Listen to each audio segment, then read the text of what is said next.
Testing. Oh.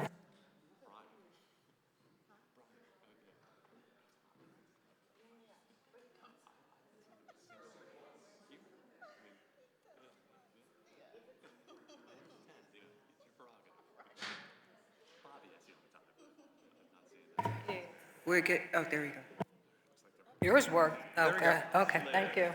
Thank you.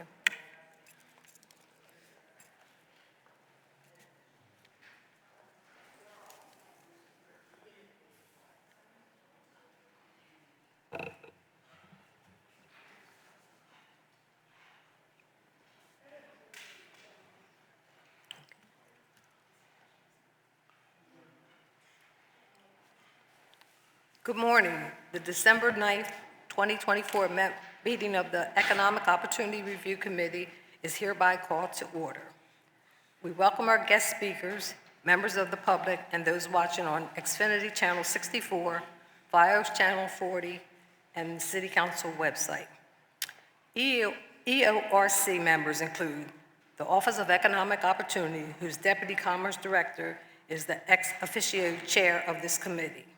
The presidents and CEOs of the African American and Hispanic Chambers of Commerce, as well as the presidents of District Council 47 and District Council 33. My name is Lynn Newsom. I am the Deputy Commerce Director for the Office of Economic Opportunity under the Department of Commerce. At this time, I would normally ask my members to introduce themselves, but all members, beside myself, are absent. So I have with me today my Senior Director for Capacity Building, Michelle Gomes, and my Director of Special Projects, Nasia Hill. The EORC was established by City Council in March of 2012. The committee is responsible for the following: to oversee and facilitate a public review of the implementation, effectiveness, and enforcement of Chapter 17-1600 Economic Opportunity Plans, taking public testimony related to diversity and inclusion in the city and being responsive to that testimony, to share information that is relevant and useful to the development of minority, women, and disabled firms seeking to do business with the City of Philadelphia, and to make recommendations to the City Council for the adoption of resolutions calling for the appropriate remedial and legal remedies where we see flagrant violations to inclusion and commitments made by contractors to subcontractors on city contracts. These meetings are held on a Monday at 10 a.m. on a quarterly basis in March, June, September, and December.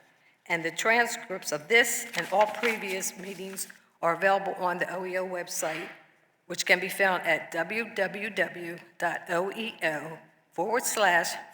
that's phila.gov. Anyone interested in presenting at the next scheduled meeting, Monday, March 9, 2025, at 10 a.m. should call 215-683-20757. That's 215-683-2057, or send an email to ariana.d.ford, that's ariana.d.forde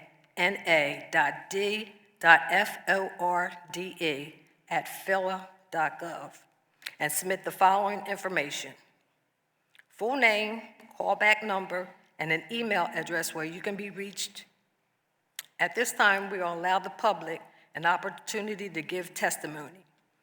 The ground rules to provide testimony are: you sign in, step to the mic, state your name and organization, and you will be given 5 minutes to speak.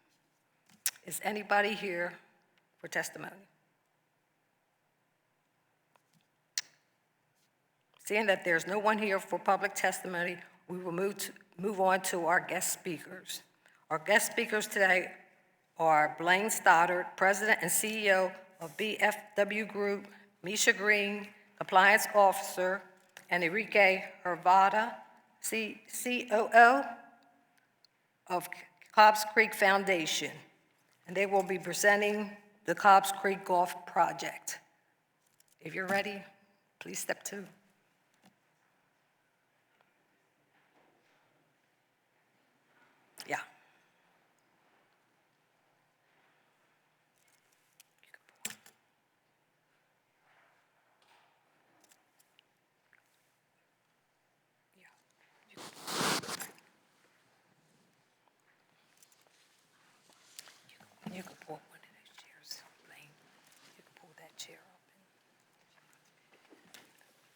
Really not so.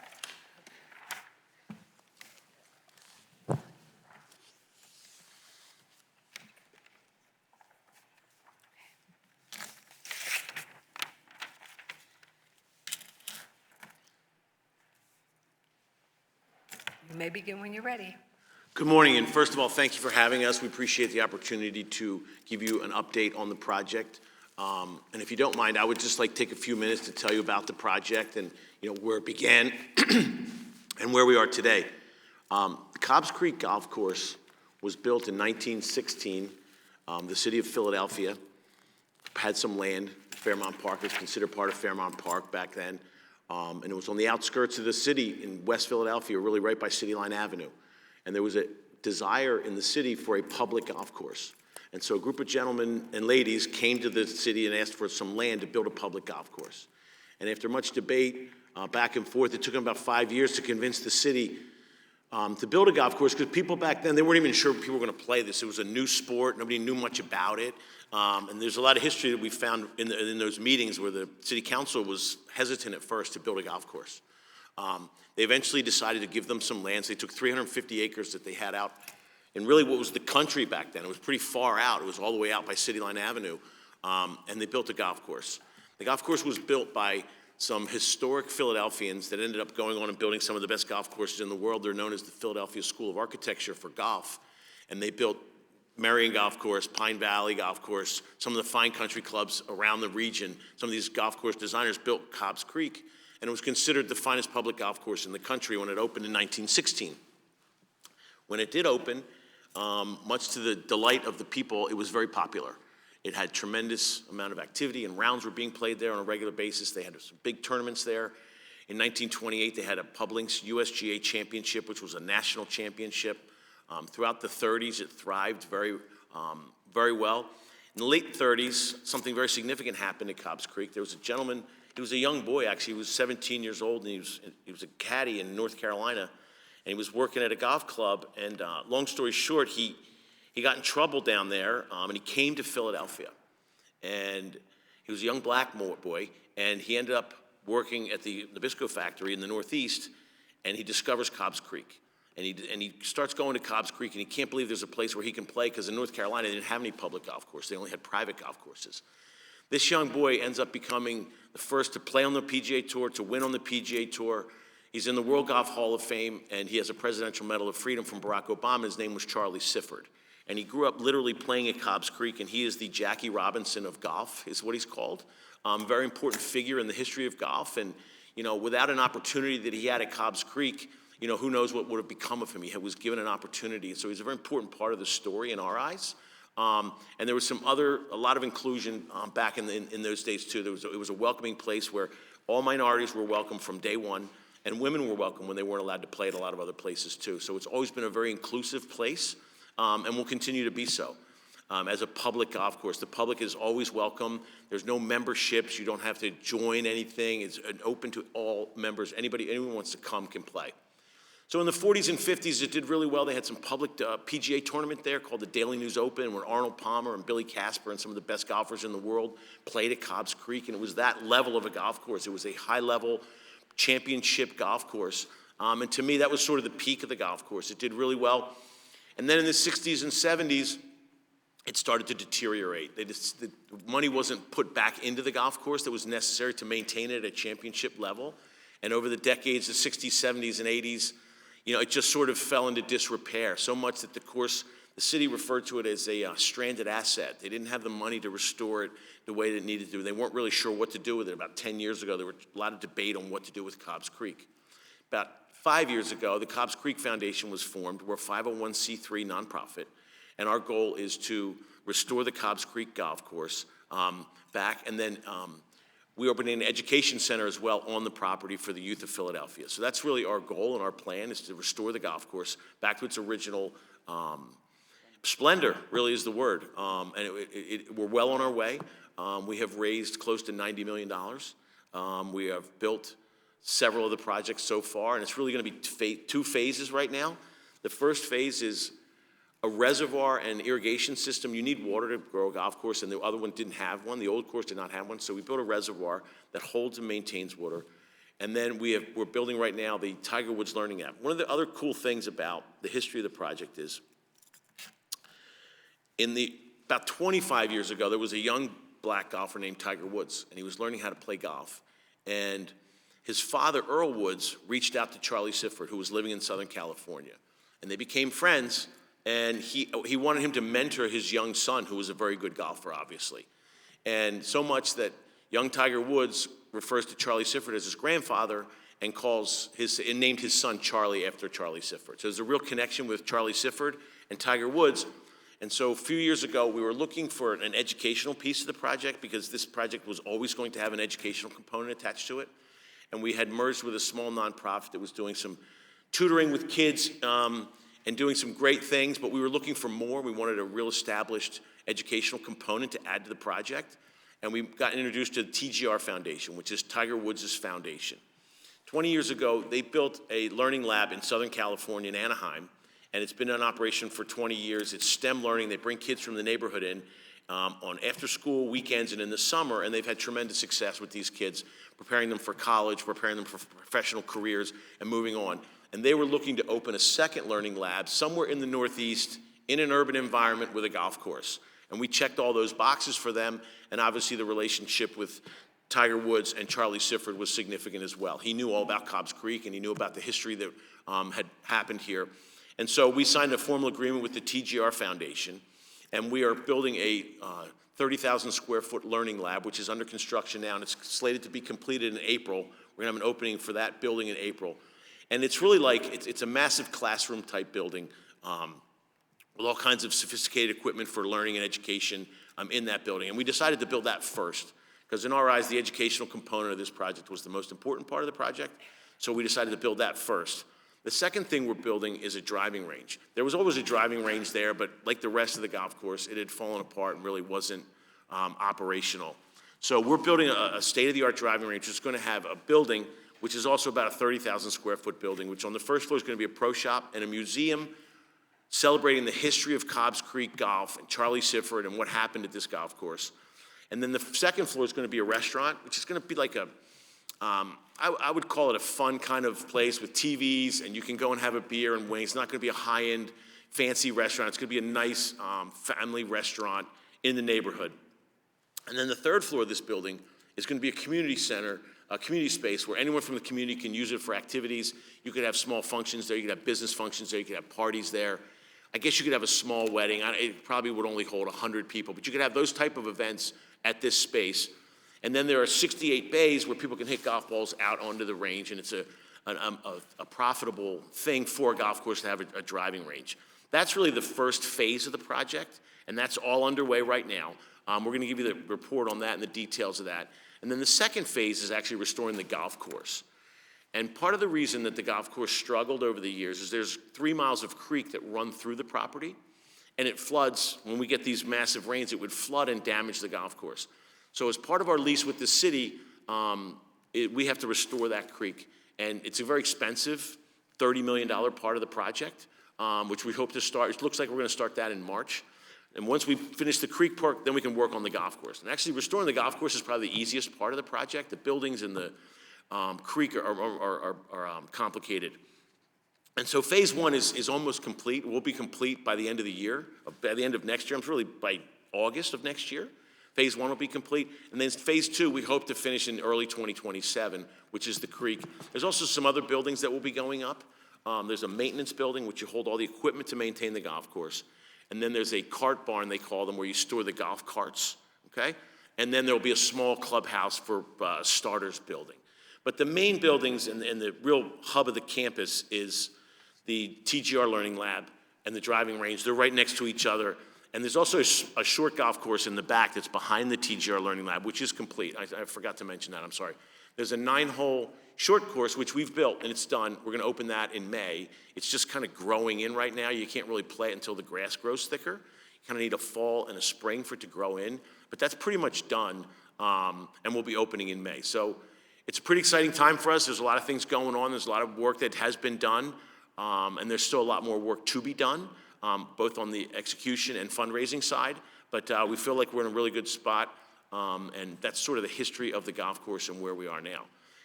Do you have any questions? I know I speak pretty fast and I say a lot. I don't know if you have any questions before we get into the actual details of the report, the OEO. I do, but I think I'll wait and Okay. see whether you cover it in your Great. presentation. All right, so I'm sorry, I'm losing my voice. It's all right, he'll be back. So moving on to the OEO report. If you could. Sure. Is that better? Perfect. So for the record, my name is Misha Green, Compliance Officer for BFW Group. If you turn to page 5, you'll see outlined the goals for this project that has been established by the Office of Economic Opportunity.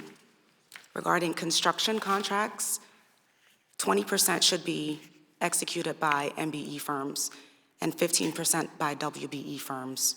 Regarding diversity labor hours, 22% should be completed by African American journeymen, 3% by Asian journeymen, 15% by Hispanic journeymen, and 5% by female journeymen. Regarding apprentice labor hours, 50% should be completed by minority apprentices and 5% by female apprentices. Now moving on to the next page. Like Enrique mentioned, the first phase of the project was the reservoir and pump house. We can go through how they are performing to date. So we took 2 different approaches in this report. We wanted to look at how the project is performing in real time, in addition to how it's performing against the actual goals. So the pie chart shows how it's performing in real time, as in, based on the current contracts that have been executed, how are we performing towards our goal? And so based on the pie chart, you see that 23% of all contracts have been executed by MBE firms and 14% by WBE firms, which, based on the goals that have been established for this project, this portion of the work has been, the goals have been met. So any questions so far regarding that? Okay.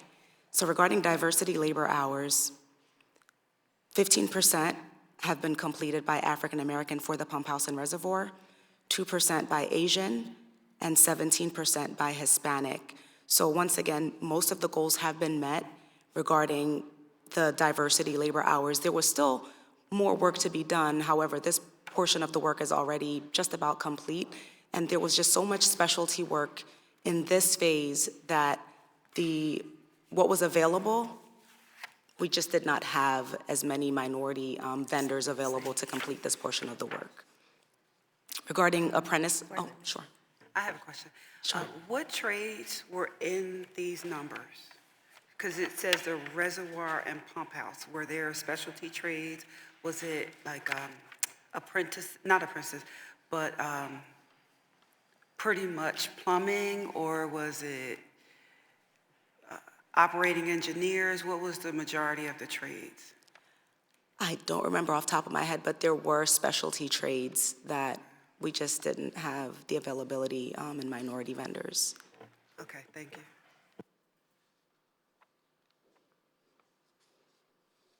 All right, moving on to apprentice labor hours, pretty much the same.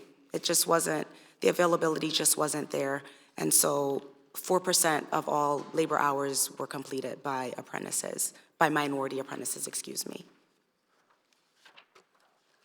Now, One more question. And that, Sure. the apprentice hours, the 4% is the percentage of apprentices, not the total hours for the project, correct? not the total, right, Correct. right. This is Okay. only for The apprentice the first, hours. yeah, apprentice hours, but only for the pump house and reservoir. So the next is the education center and the driving range, and that's going to look a lot different. One thing to note is that this portion of the work is roughly 50%, not complete, but we have roughly 50% of all contracts executed. So there's still a lot more opportunity available for this portion of the work. So regarding construction contracts for the education center and driving range, 20% have been executed by MBE firms, which meets the goal, 9% by WBE firms, which is right at the cusp of meeting the goal. I'm You okay? sorry. I'm It's trying okay. to signal to Blaine that I don't have one of these. The A small copy? one, small copy. Oh, it's the same thing. We just, It's a shame. Okay, yeah. Okay. One's just bigger. I wasn't Okay. sure. Yeah. I want to smoke. Okay. You have a question? Councilwoman? Gutierrez?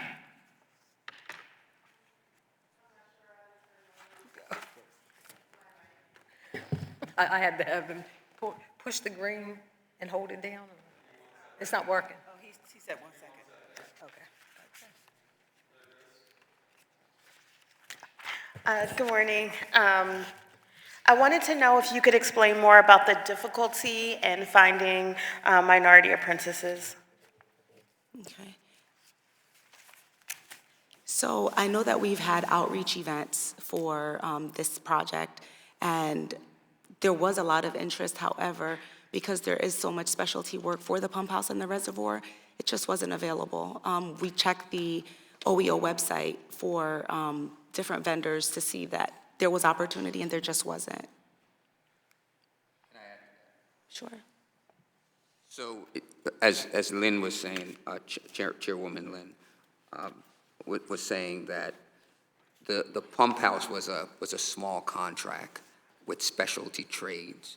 And so you had some civil and dirt work, and some plumbing work, and some electrical work. And was this a $3 million contract? Yeah. Was it so relatively speaking, in a $100 million contract, this was a very small contract with specialty trades, and the opportunity just did not, because of the specializations, the opportunity was just not there to bring on a lot of interns in terms of this project, this portion of the project. The other portions of the project, which include vertical buildings, like the education center, like the driving range, will have more opportunities for apprentices, because then you have 17 divisions of construction, right? So there are 17 divisions of construction, whether it's carpentry, welding, plumbing, HVAC. So because this was so specialized, the specialists came in and just did it, versus there was no opportunity to bring in apprentices on the pump house, on the pump house, reservoir and pump house. on the pump house, as much. And just to describe what a pump house is, in case you're not familiar, a pump house is a building that has a massive pump in it, and this pump will pump water through pipes this size from Lansdowne Avenue to City Line Avenue, literally over miles of terrain. It will pump water underground. So it's a specialized building. Putting this pump together is a pretty unique and complicated thing. There aren't a lot of them. They're really used for golf courses and farming is what they're used for the most part. So there wasn't a lot of opportunity for that particular. It is definitely specialized. Is it an irrigation system? Is that what it is? What's that? Is it for an irrigation system? Yes. It's to water the grass to grow on the golf course. Yes. So how many companies could do that? I mean, majority companies. Is it a sole source or just one? Yeah, I mean, there was only a few companies that even do it, that make these pumps. The one we had was I'm pretty sure it was out of South Jersey, and they do pumps at golf courses. That's what they do. I guess last question, is there an issue with getting minority apprentices in specialized trades? And if so, how should we be thinking about that? Again, this is such a specialized farming type trade that you're absolutely right. It's very hard to get minorities in this type of, because it's so rare. It's golf courses and pumps for farms. And so it's very rare to have consistent work to hire apprentices in this particular specialization. And what we would do is put that trade on our few and none list. We have a few and none list that there's few or none in our registry. So that's our job, the Office of Economic Opportunity, to look at that list, see what's needed, and then go out there and try to recruit or find firms that can do that work. Right. And then we'd include that in our report as a non-opportunity. All right. So moving on to the education center and driving range. I believe I covered the construction contract portion. Regarding the diversity labor hours, 7% so far has been completed by African American, and 7% also by Hispanic, less than 1% for female journeymen, and 0% for Asian. Moving on to apprentice labor hours, which is looking a lot different and better for this portion of the work. 60% of all apprentice labor hours have been completed by minority apprentices. Any questions for me? Yes, Michelle? You said how many people? Okay, there you go. How many people have worked on this project? Because I see the hours, but it doesn't relate to the number of people who have worked on the site. So Do you I have that normally don't breakdown? record the number of people, Okay. but I can. Okay. I know that we have a oversight committee meeting coming up. I can include that when we meet in a couple weeks. Okay, so then the question is, of the apprentices, I see it's 60% minority participation. Could it be two apprentices and one is getting the hours and, I mean, because it could be two apprentices that made up these hours. Is that Right, possible? no, that's a Okay. very real possibility. Okay. Yeah. All right, thank But you. I'll include it, though, in our next report. Thank you. You're welcome. All right, moving on to workforce breakdown by subcontractor. On page 8, this just outlines the subcontractors that have submitted certified payroll reports to date, the amount of hours that they've completed on the project, and the percentage of minority labor hours that they've contributed, in addition to female hours and apprentice hours.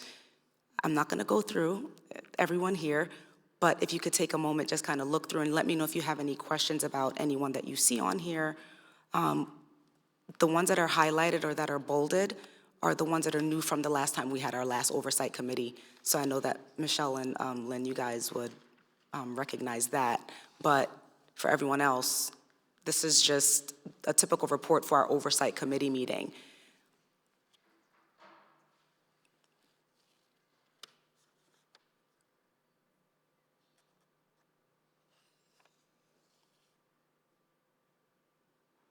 And while you guys are looking through, what I did include in the last column are zip codes for these vendors.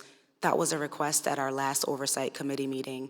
And so you can see who, what vendors are from, that are local or that are from out of state. So you see a lot of Pennsylvania vendors and just a few that are coming across the line. And if you have no questions about this part, okay. I have one more question. Sure. Well, two.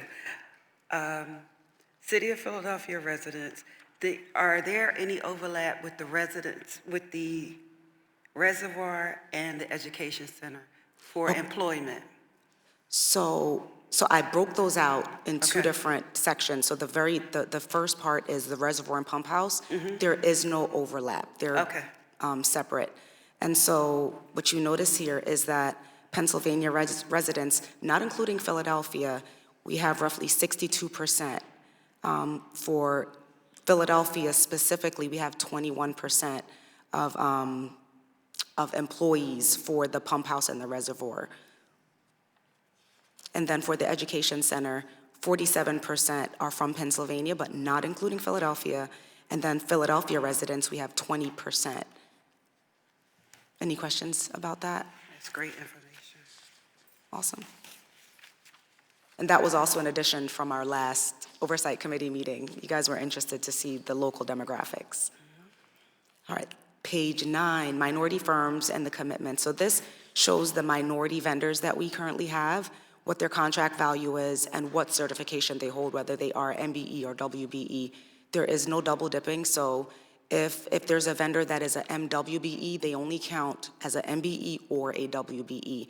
And this kind of outlines who they all are and what their contract values are. Any questions for me about this portion?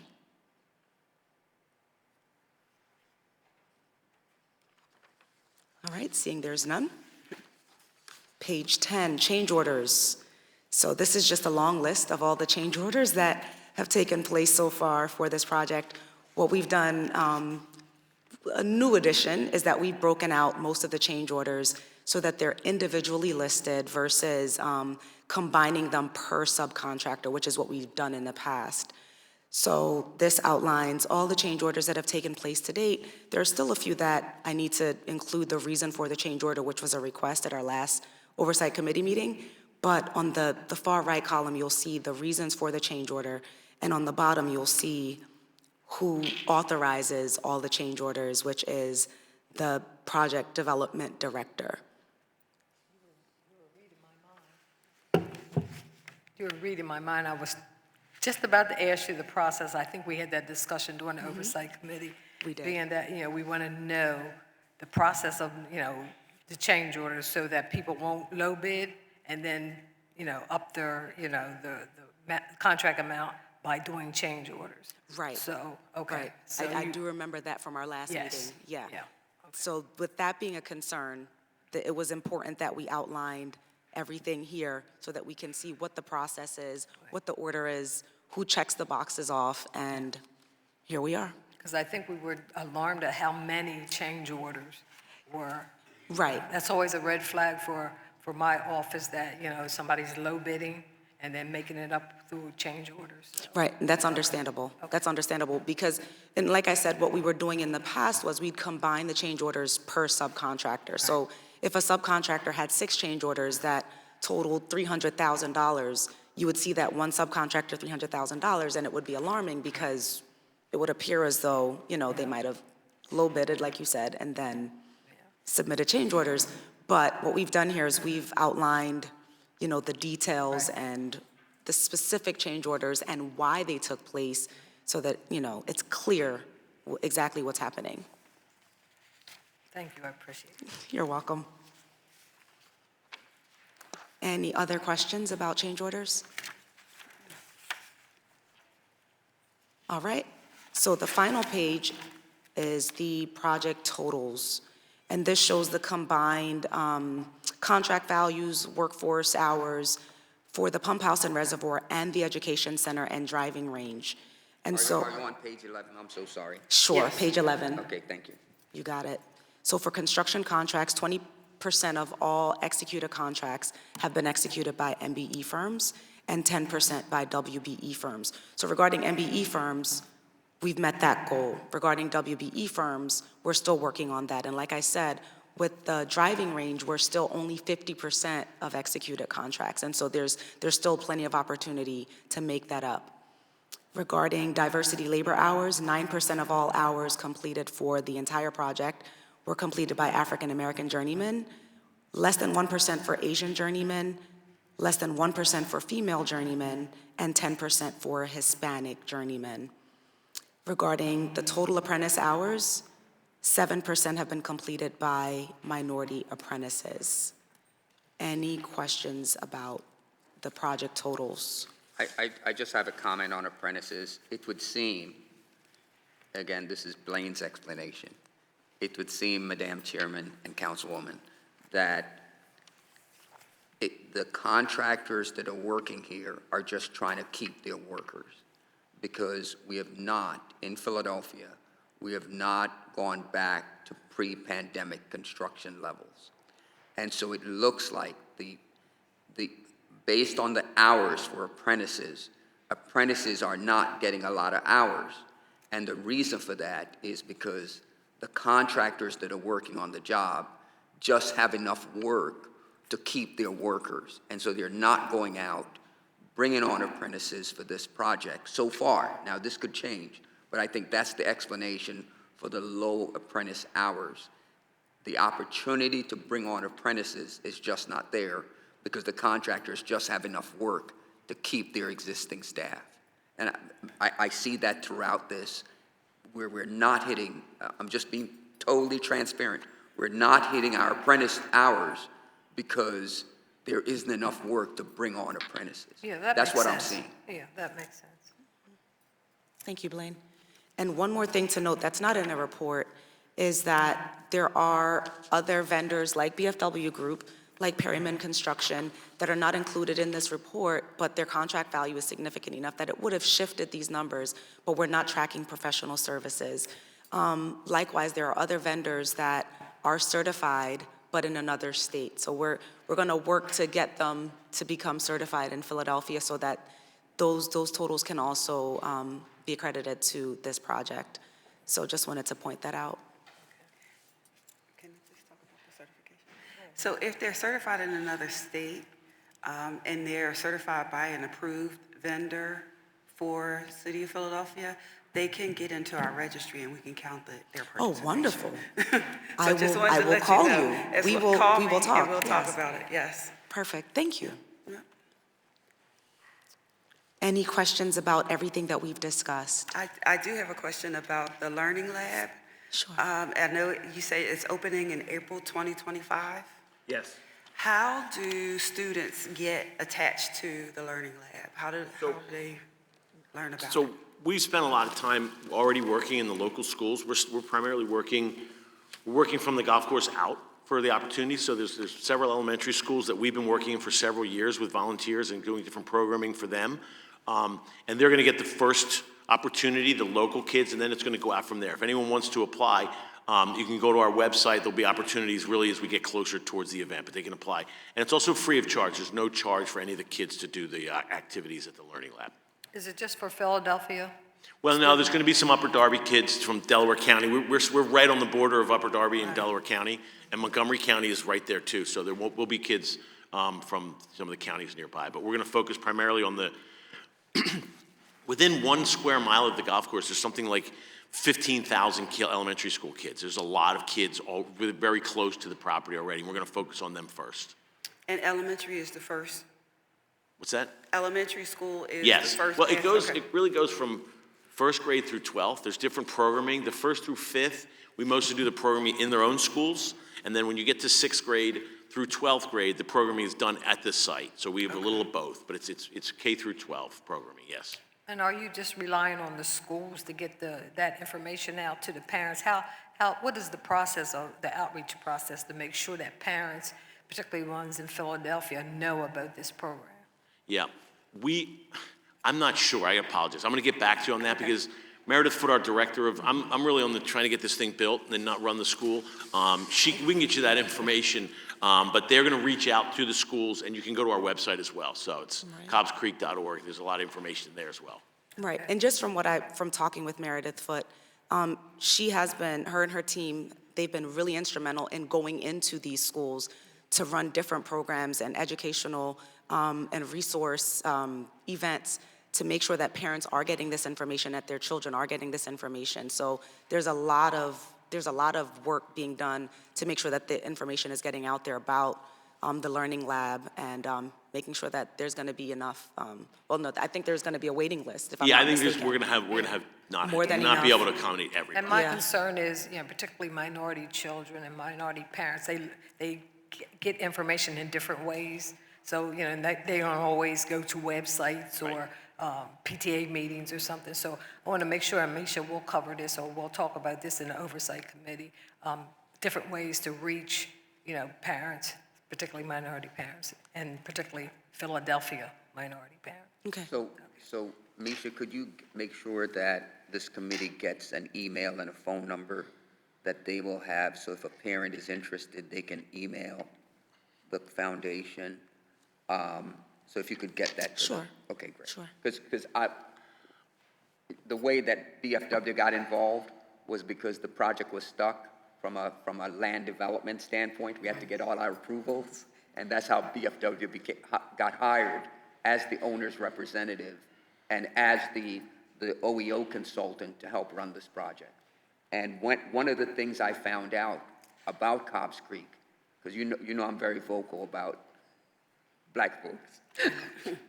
One of the things I found out is they were telling the truth. They were in all the schools, and the teachers were going out of their minds with positive affirmation of what Cobbs Creek was trying to do. And so yes, it's going to be oversubscribed, but we want to get you the information. So if you know somebody that wants to get on the list, that you can send that out. You And got we're it. glad to have BFW on this project, because I know you do good job, good work. Thank you. That's all we have to present. If there's no other question, Any other questions? I'll wait till you'll call me. I'll call you. Sounds good. Thank you, guys. Thank you very much. Appreciate it. Thank you.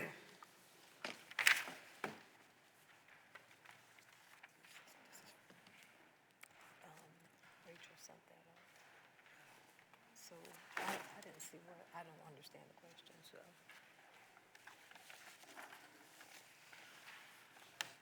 I would like to thank all our speakers and to reiterate the committee continues to look for innovative ways to increase MBEWE participation on City of Philadelphia contracts.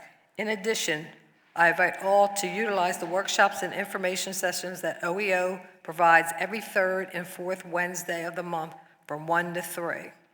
The next is our Doing Business in the City on January 15th, 2025, and the OEO Business Development Series, January 22nd, 2025. These workshops are designed to share information that is relevant and useful to the development of DSB firms seeking to do business with the City of Philadelphia.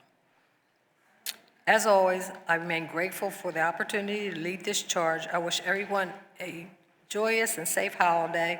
If there are no further questions, comments, or suggestions, this meeting is adjourned. Thank you for your attendance and see you in March, if not soon.